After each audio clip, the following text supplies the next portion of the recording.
Ready করে নিয়েছি chowmein recipe. এটা কিন্তু খেতে অসাধারণ লাগে। এইভাবে বাড়িতে অতি অবশ্যই ট্রাই করবেন। আশা করি আপনাদের খুবই ভালো লাগবে।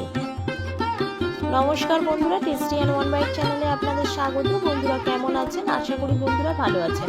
আজকে যে রেসিপিটা নিয়ে এসেছি চাউমিন রেসিপি। তো এর জন্য আমি জল গরম বসিয়ে দিয়েছি।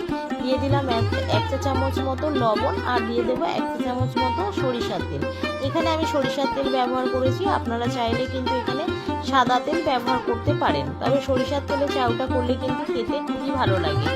তো এখানে আমি সরিষার তেল দিয়ে ভালো করে নাড়াচাড়া করে নেব। যে সকল বন্ধুরা নতুন তারা অতি অবশ্যই চ্যানেলটিকে একটি লাইক একটি সাবস্ক্রাইব করে চ্যানেলটির পাশে থাকবেন, আর তার সঙ্গে ভিডিওটাকে বেশি বেশি করে শেয়ার করে দিয়ে ভিডিওটাকে পুরোটা দেখতে থাকুন।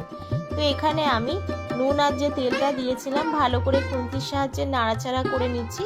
করে নিয়ে এখানে আমি যে চাউমিনটা রয়েছে সেই চাউমিনটা এখানে আমি দিয়ে দিলাম। এই চাউমিনটা অতি অবশ্যই জলটা গরম হলে দিতে হবে এবং ভালো করে ফুটিয়ে নিয়ে চাউমিনটাকে সিদ্ধ করে নিয়ে নামিয়ে নিতে হবে। তবে খেয়াল রাখতে হবে চাউমিনটা যেন বেশিক্ষণ না সিদ্ধ হয়, তাহলে কিন্তু গলে যাবে।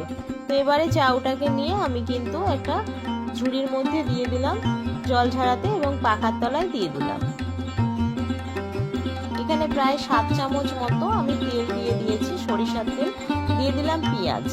এবারে আমি এখানে বরবটি, গাজর, ক্যাপসিকাম আর আলুকে কুচো করে কেটে রেখেছি, সেগুলোকেই আমি এখানে দিয়ে দিলাম। দিয়ে নাড়াচাড়া করে নিয়ে এখানে আমি এবারে দিয়ে দেব কাঁচা লঙ্কা কুচি। এখানে এবারে আমি দিয়ে দিচ্ছি স্বাদ অনুযায়ী লবণ। আবারও আমি ভালো করে নাড়াচাড়া করে সবজিটাকে ফ্রাই করে নেব। সবজিটা ফ্রাই হয়ে গেছে, আমি সবজিটাকে নামিয়ে নেব।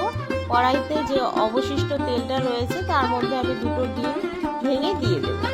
ডিমটাকে এবারে ভালো করে নাড়াচাড়া করে আমি ভেজে নেব অল্প পরিমাণে লবণ দিয়ে।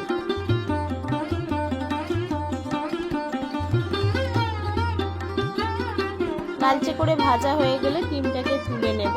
তুলে নিয়ে কড়াইতে দিয়ে দেবো আবারও সরিষার তেল। বেশি দেবো না, 2 চা চামচ মতোই সরিষার তেল এখানে আমি দিয়ে দেব। দিয়ে আর যে সবজি আর ডিমটা ভেজে রেখেছিলাম সেগুলো দিয়ে অল্প অল্প করে চাউ দিয়ে ভালো করে নাড়াচাড়া করে মিশিয়ে নেব। সবজি আর ডিমটার সঙ্গে চাউটাকে মিশিয়ে নেব। এর সঙ্গে যে আরও বেশি চাউটা রয়েছে সেটা এবারে একেবারে দিয়ে হাতের সাহায্যে এইভাবে একটু ছাড়িয়ে নিয়ে আবারও যে চাউটা রয়েছে পুরোটা দিয়ে ভালো করে নাড়াচাড়া করে এগুলোকে ফ্রাই করে নেব। চাউয়ে যেহেতু নুন দিয়েছি এবং সবজিতে ডিমেতে নুন দেওয়া আছে, সেই জন্য কিন্তু এক্সট্রা করে নুন দিলাম না। এখানে অল্প পরিমাণে চিনি দিয়ে সয়া সস দিয়ে দিলাম প্রায় 2 চা চামচ মতো। ভালো করে এবারে নাড়াচাড়া করে নিচ্ছি। যেহেতু সয়া সস দিয়েছি তাই নুনটার দরকার পড়েনি। অতি অবশ্যই কিন্তু নুনটা চেখে নিয়ে তবে দেবেন। বেশি নুন হয়ে গেলে কিন্তু সয়া সসে নুন থাকে, বেশি হয়ে যেতে পারে। এখানে আমি গোলমরিচের গুঁড়ো নিয়েছি, গোলমরিচের গুঁড়োটা এখানে আমি দিয়ে দিচ্ছি প্রায় 1 চা চামচ মতো। ভালো করে আবারও আমি এটাকে ভালো নাড়াচাড়া করে নেব। করে নিয়ে নামিয়ে নিলেই রেডি হয়ে যাবে চাউমিন। এইভাবে অতি অবশ্যই বাড়িতে ট্রাই করবেন। আশা করি আপনাদের খুবই ভালো লাগবে। ভিডিওটা যদি ভালো লাগে তাহলে অতি অবশ্যই একটি লাইক একটি সাবস্ক্রাইব করে চ্যানেলটির পাশে থাকবেন, আর তার সঙ্গে বেল আইকনটা প্রেস করতে ভুলবেন না। বেল আইকনটা প্রেস করলে